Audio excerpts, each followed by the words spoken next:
जय हिंद भाई सारे कैंਡੀਡੇਟਸ ਨੂੰ ਤਾਂ ਇੱਕ ਵਾਰ ਫਿਰ ਆਇਆ ਤੁਹਾਡੇ ਵਾਸਤੇ ਮੋਸਟ ਇੰਪੋਰਟੈਂਟ ਕਲਾਸ ਲੈ ਕੇ। ਤੇ ਕਲਾਸ ਹੈ ਜੀ ਪੋਲੀਟੀਕਲ ਦੀ ਥਿਉਰੀ ਕਲਾਸ, ਜਿਸ ਦੇ ਵਿੱਚ ਕਵਰ ਕਰਾਂਗੇ ਜੀ ਅਨੁਸੂਚੀਆਂ। ਠੀਕ, ਤਾਂ ਚਲੋ ਫਿਰ ਬਿਨਾਂ ਟਾਈਮ ਵੇਸਟ ਕੀਤੇ ਹੋਏ ਸ਼ੁਰੂ ਕਰਦੇ ਹਾਂ। ਸਭ ਤੋਂ ਪਹਿਲਾਂ ਗੱਲ ਕਰਦੇ ਹਾਂ ਕਿ ਆਪਣਾ ਜਿਹੜਾ ਮੂਲ ਸੰਵਿਧਾਨ ਸੀ ਉਸ ਦੇ ਵਿੱਚ ਕਿੰਨੀ ਅਨੁਸੂਚੀਆਂ ਸੀ। ਤਾਂ ਉਸ ਦੇ ਵਿੱਚ ਸੀ ਜੀ 8 ਅਨੁਸੂਚੀਆਂ। ठीक है, तो हुण दे मौजूदा संविधान दे विच कितनी अनुसूचियां होगी, हुण होगी जी 12। तो दो इंपोर्टेंट क्वेश्चन इत्थों बन जाते हैं कि मूल संविधान दे विच कितनी अनुसूचियां सी, तो वो सी जी 8। जे पूछा जाता है मौजूदा संविधान दे विच कितनी अनुसूचियां हैं, तो वह है जी 12। ठीक है, तो ये जिहड़ी अनुसूचियां होंदी दोस्तों, इन्हां दे विच की कुछ गलबात लिखी होंदी है, ये सुनो तुसीं ध्यान नाल। पहली जिहड़ी अनुसूची है भाई उस दे विच लिखिया होया है अपने भारत देश के भारत संघ के राज अते केंद्र शासित प्रदेशों बारे।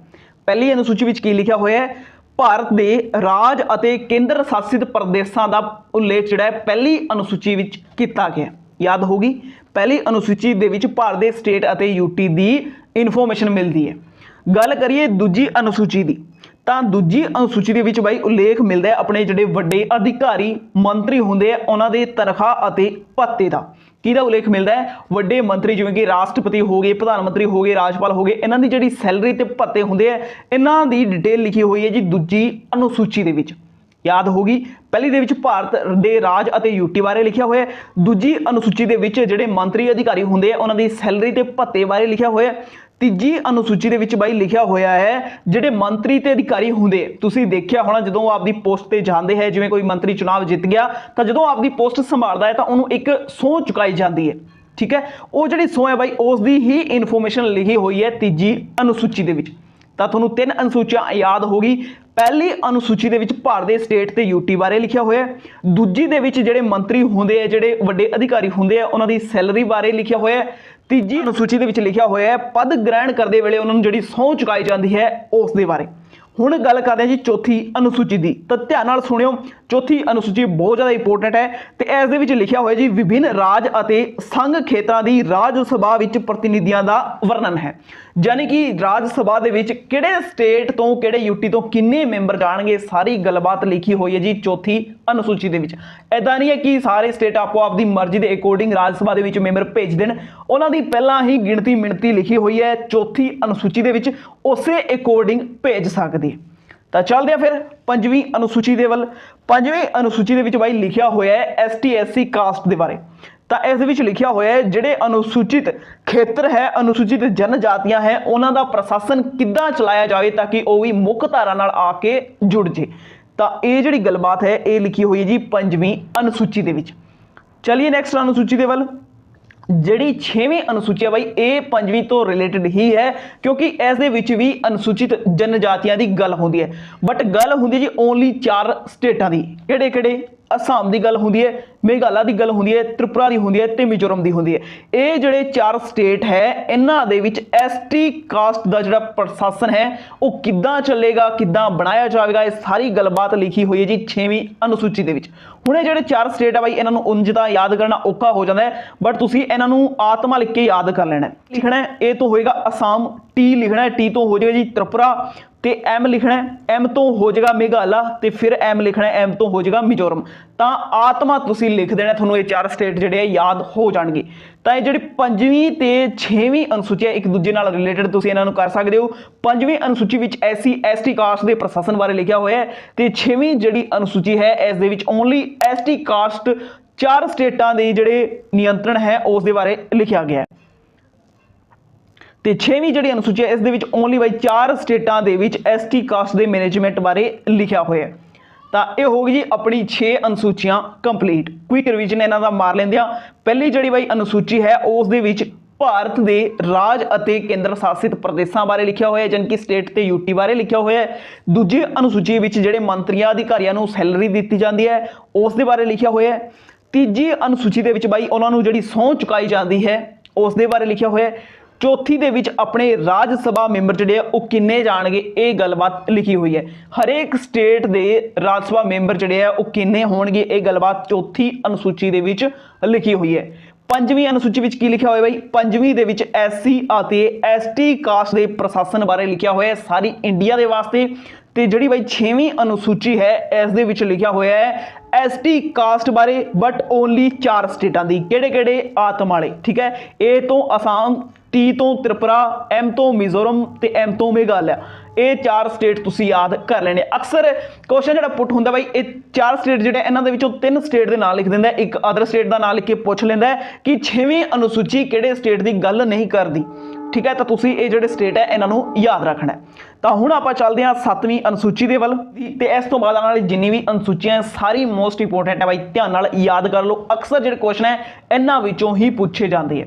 ਤਾਂ 7ਵੀਂ ਅਨੁਸੂਚੀ ਕਿਸ ਦੀ ਗੱਲ ਕਰਦੀ ਹੈ? ਇਹ ਗੱਲ ਕਰਦੀ ਹੈ ਜੀ ਸ਼ਕਤੀਆਂ ਦੇ ਬंटवारे ਦੀ। 7ਵੀਂ ਅਨੁਸੂਚੀ ਗੱਲ ਕਰਦੀ ਹੈ ਜੀ ਸ਼ਕਤੀਆਂ ਦੇ बंटवारे ਦੀ। ਚਲੋ ਇੱਕ ਵਾਰ ਹੋਰ ਬੋਲੋ, 7ਵੀਂ ਅਨੁਸੂਚੀ ਗੱਲ ਕਰਦੀ ਹੈ ਜੀ ਸ਼ਕਤੀਆਂ ਦੇ बंटवारे ਦੀ। ਕਿਹੜੀ ਸ਼ਕਤੀਆਂ ਦੇ? ਸੈਂਟਰ ਅਤੇ ਸਟੇਟ ਗਵਰਨਮੈਂਟ ਦੇ ਵਿਚਾਲੇ ਸ਼ਕਤੀਆਂ ਦੀ ਵੰਡ ਦੀ ਇਹ ਗੱਲ ਕਰਦੀ ਹੈ ਤੇ ਨਾਲ ਹੀ ਸਰਕਾਰਾਂ ਦੇ ਰਾਹੀਂ ਜਿਹੜੇ ਸ਼ੁਲਕ ਅਤੇ ਟੈਕਸ ਲਏ ਜਾਂਦੇ ਹੈ ਸਾਰੇ ਲਿਖੇ ਹੋਏ ਜੀ 7ਵੀਂ ਅਨੁਸੂਚੀ ਦੇ ਵਿੱਚ, ਠੀਕ ਹੈ। ਤਾਂ 7ਵੀਂ ਅਨੁਸੂਚੀ ਤੁਹਾਨੂੰ ਯਾਦ ਹੋਗੀ। 7ਵੀਂ ਅਨੁਸੂਚੀ ਗੱਲ ਕਰਦੀ ਹੈ ਸ਼ਕਤੀਆਂ ਦੇ ਵੰਡ ਬਾਰੇ। ਤਾਂ ਇਸ ਦੇ ਵਿੱਚ ਬਾਈ 3 ਮੁੱਖ ਪਾਰਟ ਹੈ, ਧਿਆਨ ਨਾਲ ਸੁਣਿਓ, ਬਹੁਤ ਹੀ ਜ਼ਿਆਦਾ ਧਿਆਨ ਨਾਲ ਸੁਣਿਓ। ਇਸ ਦੇ ਵਿੱਚ ਆਉਂਦੀ ਹੈ ਜੀ ਸੰਘ ਸੂਚੀ, ਰਾਜ ਸੂਚੀ ਅਤੇ ਸਮਵਰਤੀ ਸੂਚੀ, ਠੀਕ ਹੈ। ਜਦੋਂ ਆਪਣਾ ਮੂਲ ਸੰਵਿਧਾਨ ਬਣਿਆ ਸੀ ਤਾਂ ਉਸ ਦੇ ਵਿੱਚ ਸੰਘ ਸੂਚੀ ਦੇ ਜਿਹੜੇ ਵਿਸ਼ੇ ਸੀ ਉਹ 97 ਸੀ ਤੇ ਮੌਜੂਦਾ ਸੰਵਿਧਾਨ ਦੇ ਵਿੱਚ ਕਿੰਨੇ ਹੋ ਗਏ? 100 ਹੋ ਗਏ। ਤਾਂ ਸੰਘ ਸੂਚੀ ਜਿਹੜੀ ਹੈ ਬਾਈ ਇਹ ਇਦਾਂ ਦੀ ਸੂਚੀ ਹੈ ਜਿਸ ਦੇ ਉੱਤੇ ਕਾਨੂੰਨ ਬਣਾਉਣ ਦਾ ਅਧਿਕਾਰ ਸਿਰਫ ਸੈਂਟਰ ਗਵਰਨਮੈਂਟ ਨੂੰ ਹੁੰਦਾ ਹੈ। ਸੰਘ ਸੂਚੀ ਦੇ ਵਿੱਚ ਇਹ ਜਿਹੜੇ 100 ਵਿਸ਼ੇ ਹੈ ਇਹਨਾਂ ਦੇ ਉੱਤੇ ਜੇ ਕੋਈ ਕਾਨੂੰਨ ਬਣਾਉਣਾ ਹੋਏ, ਕੋਈ ਸੁਧਾਰ ਕਰਨਾ ਹੋਏ ਤਾਂ ਇਸ ਦਾ ਹੱਕ ਓਨਲੀ ਸੈਂਟਰ ਗਵਰਨਮੈਂਟ ਨੂੰ ਹੈ। ਤੁਸੀਂ ਇਹਨਾਂ ਦੀ ਲਿਸਟ ਜਿਹੜੀ ਹੈ ਕੋਈ ਡਿਟੇਲ ਬੁੱਕ ਦੇ ਵਿੱਚੋਂ ਆਰਾਮ ਨਾਲ ਦੇਖ ਸਕਦੇ। ਦੂਜੀ ਆਉਂਦੀ ਹੈ ਜੀ ਰਾਜ ਸੂਚੀ। ਰਾਜ ਸੂਚੀ ਦੇ ਵਿੱਚ ਜਦੋਂ ਆਪਣਾ ਸੰਵਿਧਾਨ ਬਣਿਆ 68 ਵਿਸ਼ੇ ਸ਼ਾਮਲ ਕੀਤੇ ਗਏ ਸੀ ਤੇ ਹੁਣ ਮੌਜੂਦਾ ਸੰਵਿਧਾਨ ਦੇ ਵਿੱਚ ਇਸ ਦੇ ਵਿਸ਼ੇ ਜਿਹੜੇ ਹੈ 61 ਕਰ ਦਿੱਤੇ ਗਏ ਹੈ, ਠੀਕ ਹੈ। ਤਾਂ ਜਿਹੜੀ ਰਾਜ ਸੂਚੀ ਹੈ ਬਾਈ ਇਸ ਦੇ ਜਿੰਨੇ ਵੀ ਵਿਸ਼ੇ ਹੈ ਇਹਨਾਂ ਤੇ ਕਾਨੂੰਨ ਬਣਾਉਣ ਦਾ ਜਿਹੜਾ ਅਧਿਕਾਰ ਹੈ ਉਹ ਸਟੇਟ ਗਵਰਨਮੈਂਟ ਨੂੰ ਹੁੰਦਾ ਹੈ। ਸਪੈਸ਼ਲ ਕੰਡੀਸ਼ਨ ਦੇ ਦੋਸਤੋ ਸੈਂਟਰ ਗਵਰਨਮੈਂਟ ਜਿਹੜੀ ਹੈ ਇਹ ਵੀ ਰਾਜ ਸੂਚੀ ਵਾਲੇ ਵਿਸ਼ਿਆਂ ਤੇ ਕਾਨੂੰਨ ਬਣਾ ਸਕਦੀ ਹੈ। ਜਿਹੜਾ ਖੇਤੀਬਾੜੀ ਵਿਸ਼ਾ ਹੁੰਦਾ ਦੋਸਤੋ ਇਹ ਆਂਦਾ ਤਾਂ ਰਾਜ ਸੂਚੀ ਦਾ ਵਿਸ਼ਾ ਹੈ but last year centre government ਨੇ ਇਸ ਦੇ ਉੱਤੇ ਕਾਨੂੰਨ ਬਣਾ ਦਿੱਤਾ, ਠੀਕ ਹੈ। ਤਾਂ ਇਹ ਤੁਹਾਡੇ ਵਾਸਤੇ ਬਹੁਤ ਜ਼ਿਆਦਾ ਇੰਪੋਰਟੈਂਟ, ਧਿਆਨ ਨਾਲ ਸੁਣਿਓ। ਖੇਤੀਬਾੜੀ ਰਾਜ ਸੂਚੀ ਦਾ ਵਿਸ਼ਾ ਹੁੰਦਾ ਹੈ ਬਟ ਕਾਨੂੰਨ ਬਣਾਤਾ ਸੈਂਟਰ ਗਵਰਨਮੈਂਟ ਨੇ ਤੇ ਇਸ ਦਾ ਜਿਹੜਾ ਹੈ ਸਾਰੇ ਕਿਸਾਨ ਵਿਰੋਧ ਵੀ ਕਰ ਰਹੇ ਹੈ ਤੇ ਜਾਇਜ਼ ਵੀ ਹੈ। ਅੱਗੇ ਚੱਲਦੇ ਹਾਂ ਨੈਕਸਟ, ਇਹ ਹੈ ਜੀ ਸਮਵਰਤੀ ਸੂਚੀ। ਸਮਵਰਤੀ ਸੂਚੀ ਦੇ ਵਿੱਚ ਜਦੋਂ ਸੰਵਿਧਾਨ ਬਣਿਆ 47 ਵਿਸ਼ੇ ਸੀ ਤੇ ਹੁਣ ਇਹਨਾਂ ਨੂੰ ਵਧਾ ਕੇ ਕਰ ਦਿੱਤਾ ਗਿਆ ਜੀ 52 ਤੇ ਇਸ ਦੇ ਉੱਤੇ ਕਾਨੂੰਨ ਜਿਹੜੇ ਹੈ ਸੈਂਟਰ ਗਵਰਨਮੈਂਟ ਵੀ ਬਣਾ ਸਕਦੀ ਹੈ ਤੇ ਸਟੇਟ ਗਵਰਨਮੈਂਟ ਵੀ ਬਣਾ ਸਕਦੀ ਹੈ। ਤਾਂ ਦੋਸਤੋ 8ਵੀਂ ਅਨੁਸੂਚੀ ਦੀ ਗੱਲ ਕਰੀਏ ਤਾਂ ਇਸ ਦੇ ਵਿੱਚ ਮਾਨਤਾ ਪ੍ਰਾਪਤ ਭਾਸ਼ਾਵਾਂ ਦਾ ਉਲੇਖ ਕੀਤਾ ਗਿਆ। ਆਪਣੇ ਸੰਵਿਧਾਨ ਦੇ ਵਿੱਚ ਜਿਹੜੀ ਭਾਸ਼ਾਵਾਂ ਨੂੰ ਮਾਨਤਾ ਪ੍ਰਾਪਤ ਹੋਈ ਹੈ ਸਾਰੀਆਂ ਦਾ ਉਲੇਖ ਇਸ ਅਨੁਸੂਚੀ ਦੇ ਵਿੱਚ ਤੁਹਾਨੂੰ ਮਿਲ ਜਾਏਗਾ। ਗੱਲ ਕਰੀਏ ਮੂਲ ਸੰਵਿਧਾਨ ਦੀ ਤਾਂ ਮੂਲ ਸੰਵਿਧਾਨ ਦੇ ਵਿੱਚ 14 ਭਾਸ਼ਾਵਾਂ ਨੂੰ ਮਾਨਤਾ ਦਿੱਤੀ ਹੋਈ ਸੀ ਬਟ ਮੌਜੂਦਾ ਸੰਵਿਧਾਨ ਦੇ ਵਿੱਚ ਹੁਣ 22 ਭਾਸ਼ਾਵਾਂ ਨੂੰ ਮਾਨਤਾ ਜਿਹੜੀ ਹੈ ਉਹ ਮਿਲ ਚੁੱਕੀ ਹੈ। ਤਾਂ ਦੋ ਇੱਥੋਂ ਤੁਹਾਡੇ ਇੰਪੋਰਟੈਂਟ ਕੁਐਸਚਨ ਬਣ ਜਾਂਦੇ ਆ। ਕੁਐਸਚਨ ਪੁੱਛਿਆ ਜਾ ਸਕਦਾ ਹੈ ਮੂਲ ਸੰਵਿਧਾਨ ਦੇ ਵਿੱਚ ਕਿੰਨੀ ਭਾਸ਼ਾਵਾਂ ਨੂੰ ਮਾਨਤਾ ਦਿੱਤੀ ਗਈ ਸੀ? ਤਾਂ ਇਹ ਸੀ ਜੀ 14 ਭਾਸ਼ਾਵਾਂ ਤੇ ਮੌਜੂਦਾ ਸੰਵਿਧਾਨ ਦੇ ਵਿੱਚ ਕਿੰਨੀ ਭਾਸ਼ਾਵਾਂ ਨੂੰ ਮਾਨਤਾ ਦਿੱਤੀ ਗਈ ਹੈ? ਤਾਂ ਇਹ ਹੋਗੀ ਜੀ ਹੁਣ 22 ਭਾਸ਼ਾਵਾਂ। ਤਾਂ ਇਸ ਤੋਂ ਬਾਅਦ ਦੋਸਤੋ ਜਿਹੜੀ ਪਹਿਲੀ ਭਾਸ਼ਾ ਇਹਦੇ ਵਿੱਚ ਜੋੜੀ ਗਈ ਸੀ ਉਹ ਸੀ ਜੀ ਸਿੰਧ ਤੇ ਸੰਵਿਧਾਨ ਸੋਧ ਹੋਇਆ ਸੀ 21ਵਾਂ 1967 ਦੇ ਵਿੱਚ ਤੇ ਜਿਸ ਦੇ ਰਾਹੀਂ ਸਿੰਧੀ ਨੂੰ ਮਾਨਤਾ ਮਿਲ ਗਈ। ਇਸ ਤੋਂ ਬਾਅਦ ਕੋਂਕਣੀ, ਮਣੀਪੁਰੀ ਅਤੇ ਨੇਪਾਲੀ ਜੋੜੀ ਗਈ। ਇਹਨਾਂ ਵਾਸਤੇ 71ਵਾਂ ਸੰਵਿਧਾਨ ਸੋਧ ਹੋਇਆ ਸੀ 1992 ਦੇ ਵਿੱਚ ਤੇ ਇਸ ਦੇ ਵਿੱਚ 3 ਭਾਸ਼ਾ ਜਿਹੜੀ ਹੈ ਹੋਰ ਸੰਵਿਧਾਨ ਦੇ ਵਿੱਚ ਐਡ ਹੋ ਗਈ ਤੇ ਸਭ ਤੋਂ ਲਾਸਟ ਦੇ ਵਿੱਚ 2003 ਦੇ ਵਿੱਚ 92ਵਾਂ ਸੰਵਿਧਾਨ ਸੋਧ ਹੋਇਆ ਤੇ ਇਸ ਦੇ ਰਾਹੀਂ ਮੈਥਲੀ, ਸੰਥਾਲੀ ਤੇ ਡੋਗਰੀ ਬੋਡੋ ਨੂੰ ਇਸ ਦੇ ਵਿੱਚ ਜੋੜ ਦਿੱਤਾ ਗਿਆ। ਤਾਂ ਕੁੱਲ ਮਿਲਾ ਕੇ ਹੁਣ ਆਪਣੇ ਸੰਵਿਧਾਨ ਦੇ ਵਿੱਚ ਜਿਹੜੀ ਮਾਨਤਾ ਪ੍ਰਾਪਤ ਭਾਸ਼ਾਵਾਂ ਹੈ ਉਹ ਹੈ ਜੀ 22। ਕਿੰਨੀ ਭਾਸ਼ਾਵਾਂ ਨੇ? 22। ਚੱਲਦੇ ਹਾਂ ਨੈਕਸਟ ਗੱਲ ਕਰਦੇ ਹਾਂ 9ਵੀਂ ਅਨੁਸੂਚੀ ਦੀ। ਤਾਂ ਇਸ ਦੇ ਵਿੱਚੋਂ ਇੱਕੋ ਹੀ ਇੰਪੋਰਟੈਂਟ ਕੁਐਸਚਨ ਪੁੱਛਿਆ ਜਾਂਦਾ ਹੈ 9ਵੀਂ ਅਨੁਸੂਚੀ ਸੰਵਿਧਾਨ ਦੇ ਵਿੱਚ ਕਦੋਂ ਜੋੜੀ ਗਈ? ਤਾਂ ਕਦੋਂ ਜੋੜੀ ਗਈ ਸੀ ਬਾਈ? ਪਹਿਲੇ ਸੰਵਿਧਾਨ ਸੋਧ 1951 ਦੇ ਰਾਹੀਂ। ਪਹਿਲੇ ਸੰਵਿਧਾਨ ਸੋਧ 1951 ਦੇ ਰਾਹੀਂ 9ਵੀਂ ਅਨੁਸੂਚੀ ਜਿਹੜੀ ਹੈ ਸੰਵਿਧਾਨ ਦੇ ਵਿੱਚ ਜੋੜੀ ਗਈ ਸੀ ਕਿਉਂਕਿ ਆਪਣਾ ਜਿਹੜਾ ਮੂਲ ਸੰਵਿਧਾਨ ਸੀ ਉਸ ਦੇ ਵਿੱਚ ਤਾਂ ਓਨਲੀ 8 ਅਨੁਸੂਚੀਆਂ ਸੀ ਤੇ 4 ਅਨੁਸੂਚੀਆਂ ਬਾਅਦ ਦੇ ਵਿੱਚ ਜੋੜੀ ਗਈ ਜਿਨ੍ਹਾਂ ਦੀ ਡੇਟ ਹੀ ਅਕਸਰ ਪੁੱਛੀ ਜਾਂਦੀ ਹੈ, ਠੀਕ ਹੈ। ਤਾਂ 9ਵੀਂ ਅਨੁਸੂਚੀ ਜਿਹੜੀ ਹੈ ਇਹ ਜੋੜੀ ਗਈ ਸੀ ਪਹਿਲੇ ਸੰਵਿਧਾਨ ਸੋਧ 1951 ਦੇ ਰਾਹੀਂ। ਚੱਲਦੇ ਹਾਂ ਨੈਕਸਟ 10ਵੀਂ ਅਨੁਸੂਚੀ ਦੀ ਗੱਲ ਕਰਦੇ ਹਾਂ। ਤਾਂ 10ਵੀਂ ਅਨੁਸੂਚੀ ਜਿਹੜੀ ਹੈ ਦੋਸਤੋ ਇਹ 52ਵੇਂ ਸੰਵਿਧਾਨ ਸੋਧ ਰਾਹੀਂ ਜੋੜੀ ਗਈ ਸੀ ਜਿਹੜਾ 1985 ਵਿੱਚ ਹੋਇਆ ਸੀ ਤੇ ਇਹ ਗੱਲ ਕਰਦੀ ਹੈ ਜੀ ਦਲ ਬਦਲ ਦਾ। 10ਵੀਂ ਅਨੁਸੂਚੀ ਦਲ ਬਦਲ, ਦੈ ਤੋਂ 10 ਤੇ ਦੈ ਤੋਂ ਦਲ ਬਦਲ, ਇਸ ਤਰੀਕੇ ਨਾਲ ਤੁਸੀਂ ਇਹਨੂੰ ਯਾਦ ਕਰ ਲੈਣਾ ਹੈ। ਚੱਲਦੇ ਹਾਂ ਨੈਕਸਟ ਕੁਐਸਚਨ ਦੇ ਵੱਲ। ਤੇ ਅਨੁਸੂਚੀ 11 ਅਤੇ 12 ਇਹ ਦੋਵੇਂ ਮੋਸਟ ਇੰਪੋਰਟੈਂਟ ਹੈ। ਠੀਕ ਹੈ, ਧਿਆਨ ਨਾਲ ਸੁਣਿਓ, ਦੋਵੇਂ ਇੱਕ ਦੂਜੇ ਨਾਲ ਰਿਲੇਟਡ ਵੀ ਹੈ। 11ਵੀਂ ਜਿਹੜੀ ਅਨੁਸੂਚੀ ਹੈ ਇਹ ਗੱਲ ਕਰਦੀ ਹੈ ਜੀ ਪੰਚਾਇਤੀ ਰਾਜ ਵਿਵਸਥਾਵਾਂ ਬਾਰੇ। ਠੀਕ ਹੈ, ਆਪਣੀ ਜਿਹੜੀ ਪੰਚਾਇਤਾਂ ਵਗੈਰਾ ਹੁੰਦੀ ਹੈ ਇਹਨਾਂ ਦੇ ਸੰਸਥਾਵਾਂ ਦੇ ਜਿਹੜੇ ਕੰਮ ਹੁੰਦੇ ਆ ਇਸ ਦੇ ਬਾਰੇ ਗੱਲ ਕਰਦੀ ਹੈ। ਤੇ ਇਸ ਦੇ ਰਾਹੀਂ ਆਪਣੀ ਜਿਹੜੀ ਪੰਚਾਇਤਾਂ ਹੈ ਉਹਨਾਂ ਨੂੰ 29 ਵਿਸ਼ੇ ਦਿੱਤੇ ਗਏ ਨੇ। 29 ਵਿਸ਼ਿਆਂ ਦੇ ਉੱਤੇ ਪੰਚਾਇਤ ਜਿਹੜੇ ਕੰਮ ਕਰ ਸਕਦੀ ਹੈ ਤੇ ਲਿਖਿਆ ਕਿੱਥੇ ਹੋਇਆ ਹੈ 11ਵੀਂ ਅਨੁਸੂਚੀ ਦੇ ਵਿੱਚ। ਤੇ 11ਵੀਂ ਅਨੁਸੂਚੀ ਸੰਵਿਧਾਨ ਵਿੱਚ ਕਦੋਂ ਜੋੜੀ ਗਈ? ਇਹ ਜੋੜੀ ਗਈ ਸੀ ਜੀ 73ਵੇਂ ਸੰਵਿਧਾਨ ਸੋਧ ਦੇ ਰਾਹੀਂ, ਜਿਹੜਾ ਹੋਇਆ ਸੀ 1993 ਅਪ੍ਰੈਲ 1993 ਵਿੱਚ ਲਾਗੂ ਹੋਇਆ ਸੀ। ਬਣ ਤਾਂ 1992 ਵਿੱਚ ਹੀ ਗਿਆ ਸੀ। ਠੀਕ ਹੈ, ਤਾਂ ਅਪ੍ਰੈਲ 1993 ਵਿੱਚ ਇਹ ਜੋੜਿਆ ਗਿਆ ਸੀ। ਪੰਚਾਇਤੀ ਰਾਜ ਦਿਵਸ ਵੀ ਜਿਹੜਾ ਹੈ ਇਹ ਅਪ੍ਰੈਲ ਦੇ ਵਿੱਚ ਹੀ ਮਨਾਇਆ ਜਾਂਦਾ ਹੈ। ਕਦੋਂ ਮਨਾਇਆ ਜਾਂਦਾ ਹੈ? 24 ਅਪ੍ਰੈਲ ਨੂੰ। ਤਾਂ ਇਹ ਮੋਸਟ ਇੰਪੋਰਟੈਂਟ ਹੈ। ਇਸ ਤੋਂ ਬਾਅਦ ਗੱਲ ਕਰਦੇ ਹਾਂ 12ਵੀਂ ਅਨੁਸੂਚੀ ਦੀ। ਅਨੁਸੂਚੀ ਦੇ ਵਿੱਚ ਬਾਈ ਸ਼ਹਿਰੀ ਖੇਤਰਾਂ ਦੇ ਸਥਾਨਕ ਸਵੈ ਸ਼ਾਸਨ ਦੀ ਗੱਲ ਹੁੰਦੀ ਹੈ, ਯਾਨੀ ਕਿ ਜਿਹੜੇ ਨਗਰ ਨਿਗਮ ਵਗੈਰਾ ਹੁੰਦੇ ਆ ਉਹਨਾਂ ਦੀ ਇੱਥੇ ਗੱਲਬਾਤ ਹੁੰਦੀ ਹੈ। ਉਹਨਾਂ ਦੇ ਕੰਮ ਕਰਨ ਦੇ ਜਿਹੜੇ ਵਿਸ਼ੇ ਉਹਨਾਂ ਨੂੰ ਦਿੱਤੇ ਗਏ ਹੈ ਉਹ ਹੈ ਜੀ 18। ਆਪਣੇ ਪੰਚਾਇਤਾਂ ਨੂੰ ਤਾਂ 29 ਵਿਸ਼ੇ ਦਿੱਤੇ ਗਏ, ਬਹੁਤ ਜ਼ਿਆਦਾ ਹੈ। ਨਗਰ ਨਿਗਮਾਂ ਨੂੰ ਸਿਰਫ 18 ਵਿਸ਼ੇ ਦਿੱਤੇ ਗਏ, ਬਟ ਇਹਨਾਂ ਦੀ ਗ੍ਰਾਂਟਾਂ ਜਿਹੜੀ ਇਹ ਵੱਡੀ ਹੁੰਦੀ ਹੈ। ਠੀਕ ਹੈ, ਤੇ ਇਹ ਜਿਹੜੀ ਅਨੁਸੂਚੀ ਹੈ ਬਾਈ ਇਹ 74ਵੇਂ ਸੰਵਿਧਾਨ ਸੋਧ ਦੇ ਰਾਹੀਂ ਜੋੜੀ ਗਈ ਸੀ ਤੇ ਇਹ ਵੀ 1993 ਵਿੱਚ ਹੋਇਆ ਸੀ। ਤਾਂ ਇਹ ਸੀ ਅਨੁਸੂਚੀਆਂ। ਇੱਕ ਵਾਰ ਕੁਇਕ ਰਿਵੀਜ਼ਨ ਜਿਹੜਾ ਇਹਨਾਂ ਦਾ ਲੈ ਲੈਂਦੇ ਆ ਤਾਂ ਕਿ ਤੁਹਾਨੂੰ ਵਧੀਆ ਤਰੀਕੇ ਨਾਲ ਯਾਦ ਹੋ ਜੇ। ਸਭ ਤੋਂ ਪਹਿਲੀ ਅਨੁਸੂਚੀ ਦੇ ਵਿੱਚ ਕਿਹੜੀ ਗੱਲ ਹੁੰਦੀ ਹੈ? ਇਹ ਹੁੰਦੀ ਹੈ ਜੀ ਭਾਰਤ ਦੇ ਸਟੇਟ ਅਤੇ ਯੂਟੀ ਬਾਰੇ। ਪਹਿਲੀ ਅਨੁਸੂਚੀ ਦੇ ਵਿੱਚ ਭਾਰਤ ਦੇ ਰਾਜ ਅਤੇ ਕੇਂਦਰ ਸ਼ਾਸਿਤ ਪ੍ਰਦੇਸ਼ਾਂ ਬਾਰੇ ਲਿਖਿਆ ਹੋਇਆ ਹੈ। ਦੂਜੀ ਅਨੁਸੂਚੀ ਦੇ ਵਿੱਚ ਆਪਣੇ ਜਿਹੜੇ ਲੀਡਰ ਹੈ, ਜਿਹੜੇ ਅਧਿਕਾਰੀ ਹੈ, ਉਹਨਾਂ ਦੀ ਸੈਲਰੀ ਬਾਰੇ ਲਿਖਿਆ ਹੋਇਆ ਹੈ, ਯਾਨੀ ਕਿ ਉਹਨਾਂ ਦੀ ਤਨਖਾਹ ਬਾਰੇ ਲਿਖਿਆ ਹੋਇਆ ਹੈ। ਤੀਜੀ ਅਨੁਸੂਚੀ ਦੇ ਵਿੱਚ ਉਹ ਜਿਹੜੀ ਸਹੁੰ ਚੁੱਕਦੇ ਆ ਆਪਦੀ ਪੋਸਟ ਦੇ ਉੱਤੇ ਉਸ ਬਾਰੇ ਲਿਖਿਆ ਹੋਇਆ ਹੈ।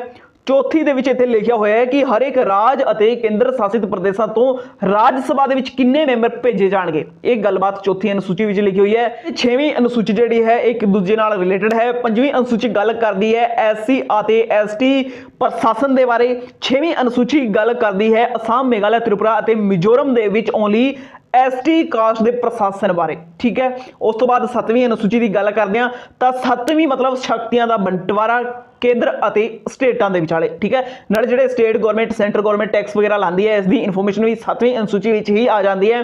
ਤੇ ਇਸ ਦੇ ਤਿੰਨ ਜਿਹੜੇ ਇੰਪੋਰਟੈਂਟ ਪਾਰਟ ਨੇ, ਸੰਘ ਸੂਚੀ, ਤੇ ਸੰਘ ਸੂਚੀ ਦੇ ਉੱਤੇ ਕਾਨੂੰਨ ਬਣਾਉਣ ਦਾ ਅਧਿਕਾਰ ਜਿਹੜਾ ਹੈ ਸਿਰਫ ਸੈਂਟਰ ਗਵਰਨਮੈਂਟ ਨੂੰ ਹੁੰਦਾ ਹੈ। ਤੇ ਇਸ ਦੇ ਵਿੱਚ ਹੁਣ 100 ਵਿਸ਼ੇ ਹੈ ਜਿਨ੍ਹਾਂ ਦੇ ਉੱਤੇ ਸੈਂਟਰ ਗਵਰਨਮੈਂਟ ਕਾਨੂੰਨ ਜਿਹੜਾ ਹੈ ਬਣਾ ਸਕਦੀ ਹੈ। ਇਸ ਤੋਂ ਬਾਅਦ ਆਉਂਦੀ ਹੈ ਜੀ ਰਾਜ ਸੂਚੀ, ਜਿਸ ਦੇ ਉੱਤੇ ਕਾਨੂੰਨ ਬਣਾਉਣ ਦਾ ਅਧਿਕਾਰ ਜਿਹੜਾ ਹੈ ਇਹ ਸਟੇਟ ਗਵਰਨਮੈਂਟ ਨੂੰ ਹੁੰਦਾ ਹੈ। ਤੇ ਹੁਣ ਇਹਦੇ ਕੋਲ 61 ਵਿਸ਼ੇ ਹੈ ਜਿਸ ਦੇ ਉੱਤੇ ਸਟੇਟ ਗਵਰਨਮੈਂਟ ਕਾਨੂੰਨ ਬਣਾ ਸਕਦੀ ਹੈ। ਇਸ ਤੋਂ ਬਾਅਦ ਆਉਂਦੀ ਹੈ ਜੀ ਸਮਵਰਤੀ ਸੂਚੀ। ਚੱਲਦੇ ਹਾਂ, ਗੱਲ ਕਰਦੇ ਹਾਂ 8ਵੀਂ ਅਨੁਸੂਚੀ। ਤਾਂ 8ਵੀਂ ਅਨੁਸੂਚੀ ਦੇ ਵਿੱਚ ਜਿਹੜੇ ਹੈ ਆਪਣੀ ਮਾਨਤਾ ਪ੍ਰਾਪਤ ਭਾਸ਼ਾਵਾਂ ਉਹਨਾਂ ਦਾ ਉਲੇਖ ਹੈ। ਕਿੰਨੀ ਮਾਨਤਾ ਪ੍ਰਾਪਤ ਭਾਸ਼ਾਵਾਂ ਹੈ ਜੀ? 22। ਮੂਲ ਸੰਵਿਧਾਨ ਦੇ ਵਿੱਚ ਕਿੰਨੀ ਸੀ? 14 ਮਾਨਤਾ ਪ੍ਰਾਪਤ ਭਾਸ਼ਾਵਾਂ ਸੀ। ਉਸ ਤੋਂ ਬਾਅਦ ਬਾਕੀ ਭਾਸ਼ਾਵਾਂ ਨੂੰ ਜਿਹੜਾ ਹੈ ਐਡ ਕੀਤਾ ਗਿਆ। 1967 ਦੇ ਵਿੱਚ 21ਵਾਂ ਸੰਵਿਧਾਨ ਸੋਧ ਹੋਇਆ ਜਿਸ ਦੇ ਰਾਹੀਂ ਸਿੰਧ ਨੂੰ ਜੋੜਿਆ ਗਿਆ। 1992 ਦੇ ਵਿੱਚ 71ਵਾਂ ਸੰਵਿਧਾਨ ਸੋਧ ਹੋਇਆ ਜਿਸ ਦੇ ਰਾਹੀਂ ਕੋਂਕਣੀ, ਮਣੀਪੁਰੀ ਅਤੇ ਨੇਪਾਲੀ ਨੂੰ ਜੋੜਿਆ ਗਿਆ। 2003 ਦੇ ਵਿੱਚ 52ਵਾਂ ਸੰਵਿਧਾਨ ਸੋਧ ਹੋਇਆ ਜਿਸ ਦੇ ਰਾਹੀਂ ਮੈਥਲੀ, ਸੰਥਾਲੀ ਅਤੇ ਡੋਗਰੀ ਅਤੇ ਬੋਡੋ ਨੂੰ ਜੋੜਿਆ ਗਿਆ। ਤੇ ਕੁੱਲ ਮਿਲਾ ਕੇ ਆਪਣੀ ਹੁਣ ਜਿਹੜੀ ਮਾਨਤਾ ਪ੍ਰਾਪਤ ਭਾਸ਼ਾਵਾਂ ਹੈ ਇਹ ਹੋ ਚੁੱਕੀ ਹੈ ਜੀ 22। ਚੱਲਦੇ ਹਾਂ ਨੈਕਸਟ ਅਨੁਸੂਚੀ 9 ਦੀ ਗੱਲ ਕਰਦੇ ਹਾਂ। ਤਾਂ ਅਨੁਸੂਚੀ 9 ਦੇ ਬਾਰੇ ਅਕਸਰ ਪੁੱਛਿਆ ਜਾਂਦਾ ਹੈ ਕਿ ਅਨੁਸੂਚੀ 9 ਜਿਹੜੀ ਹੈ ਸੰਵਿਧਾਨ ਦੇ ਨਾਲ ਕਦੋਂ ਜੁੜੀ? ਤਾਂ ਇਹ ਪਹਿਲੀ ਸੰਵਿਧਾਨ ਸੋਧ 1951 ਦੇ ਰਾਹੀਂ ਸੰਵਿਧਾਨ ਨਾਲ ਜੁੜ ਗਈ। ਠੀਕ ਹੈ, ਤੇ ਭੂਮੀ ਸੁਧਾਰਕ ਕਾਨੂੰਨ ਵਗੈਰਾ ਜਿਹੜੇ ਇਹਨਾਂ ਦੀ ਗੱਲਬਾਤ ਵੀ 9ਵੀਂ ਅਨੁਸੂਚੀ ਵਿੱਚ ਹੀ ਲਿਖੀ ਹੋਈ ਹੈ। ਗੱਲ ਕਰਦੇ ਹਾਂ 10ਵੀਂ ਅਨੁਸੂਚੀ ਦੀ। ਤਾਂ 10ਵੀਂ ਅਨੁਸੂਚੀ ਸੰਬੰਧਿਤ ਹੈ ਜੀ ਦਲ ਬਦਲ ਦੇ ਨਾਲ। 10 ਤੋਂ ਦਲ ਬਦਲ। ਠੀਕ ਹੈ, ਦੈ ਤੋਂ 10 ਤੇ ਦੈ ਤੋਂ ਦਲ ਬਦਲ। ਤੇ 10ਵੀਂ ਅਨੁਸੂਚੀ ਸੰਵਿਧਾਨ ਨਾਲ ਜੁੜੀ ਸੀ ਜੀ। 52 ਸੰਵਿਧਾਨ ਸੋਧ ਹੋਇਆ ਸੀ 1985 ਦੇ ਵਿੱਚ। ਉਸ ਦੇ ਨਾਲ ਹੀ 10ਵੀਂ ਅਨੁਸੂਚੀ ਜਿਹੜੀ ਸੰਵਿਧਾਨ ਦਾ ਹਿੱਸਾ ਬਣ ਗਈ। ਅੱਗੇ ਚੱਲਦੇ ਹਾਂ 11ਵੀਂ ਅਨੁਸੂਚੀ ਦੀ ਗੱਲ ਕਰਦੇ ਹਾਂ। ਤਾਂ 11ਵੀਂ ਜਿਹੜੀ ਅਨੁਸੂਚੀ ਹੈ ਬਾਈ ਇਹ ਗੱਲ ਕਰਦੀ ਹੈ ਪੰਚਾਇਤੀ ਰਾਜ ਦੀ। ਤੇ ਪੰਚਾਇਤੀ ਰਾਜ ਕੋਲ 29 ਵਿਸ਼ੇ ਹੁੰਦੇ ਜਿਨ੍ਹਾਂ ਦੇ ਉੱਤੇ ਉਹ ਕੰਮ ਕਰ ਸਕਦੀ ਹੈ। ਠੀਕ ਹੈ, 12ਵੀਂ ਅਨੁਸੂਚੀ ਦੀ ਗੱਲ ਕਰੀਏ ਤਾਂ 12ਵੀਂ ਅਨੁਸੂਚੀ ਜਿਹੜੀ ਹੈ ਇਹ ਗੱਲ ਕਰਦੀ ਹੈ ਸ਼ਹਿਰੀ ਖੇਤਰਾਂ ਦੀ ਸਥਾਨਕ ਸਵੈ ਸ਼ਾਸਨ ਯਾਨੀ ਕਿ ਨਗਰ ਨਿਗਮ ਵਗੈਰਾ ਦੇ ਬਾਰੇ। ਤੇ ਇਹਨਾਂ ਨੂੰ 18 ਵਿਸ਼ੇ ਦਿੱਤੇ ਗਏ ਹੈ ਜਿਨ੍ਹਾਂ ਦੇ ਨਿਗਮ ਜਿਹੜੇ ਕੰਮ ਕਰ ਸਕਦੇ ਆ। ਤੇ ਇਹ ਅਨੁਸੂਚੀ ਜਿਹੜਾ ਸੰਵਿਧਾਨ ਦਾ ਹਿੱਸਾ ਬਣੀ ਸੀ 74ਵੇਂ ਸੰਵਿਧਾਨ ਸੋਧ ਦੇ ਰਾਹੀਂ ਜਿਹੜਾ ਹੋਇਆ ਸੀ 1993 ਦੇ ਵਿੱਚ। ਤਾਂ ਫਟਾਫਟ ਮੈਂ ਤੁਹਾਨੂੰ ਕੁਇਕ ਰਿਵੀਜ਼ਨ ਜਿਹੜਾ ਕਰਵਾ ਦਿੱਤਾ ਹੈ। ਤੇ ਇਸ ਦੇ MCQ ਤੁਹਾਨੂੰ ਨੋਟਸ ਦੇ ਵਿੱਚ ਮਿਲ ਹੀ ਜਾਣਗੇ। ਜੇ ਤੁਸੀਂ ਨੋਟਸ ਲਏ ਹੈ ਤਾਂ ਤੁਸੀਂ MCQ ਜਿਹੜਾ ਉਹ ਲਾ ਕੇ ਦੇਖ ਲਿਓ ਵਧੀਆ ਤਰੀਕੇ ਨਾਲ। ਜੇ ਨਹੀਂ ਲਏ ਤਾਂ ਬਾਈ ਵੀਡੀਓ ਡਿਸਕ੍ਰਿਪਸ਼ਨ ਵਿੱਚ ਤੁਹਾਨੂੰ ਪੋਲਟੀ ਦੇ ਪੰਜਾਬ GK ਦੇ ਬੈਸਟ MCQ ਨੋਟਸ ਮਿਲ ਜਾਣਗੇ, ਉੱਥੋਂ ਜਾ ਕੇ ਫਟਾਫਟ ਲੈ ਲਿਓ। ਤੇ ਅੱਜ ਦੇ ਵਾਸਤੇ ਤੁਹਾਨੂੰ ਪਤਾ ਇਹ ਪ੍ਰਾਈਸ ਰੱਖੀ ਗਈ ਜੀ 99 ਰੁਪੀਜ਼। ਤਾਂ ਦੋਸਤੋ ਮਿਲਾਂਗੇ ਨੈਕਸਟ ਵੀਡੀਓ ਵਿੱਚ, ਉਦੋਂ ਤੱਕ ਦੇ ਲਈ ਰੱਬ ਰਾਖਾ।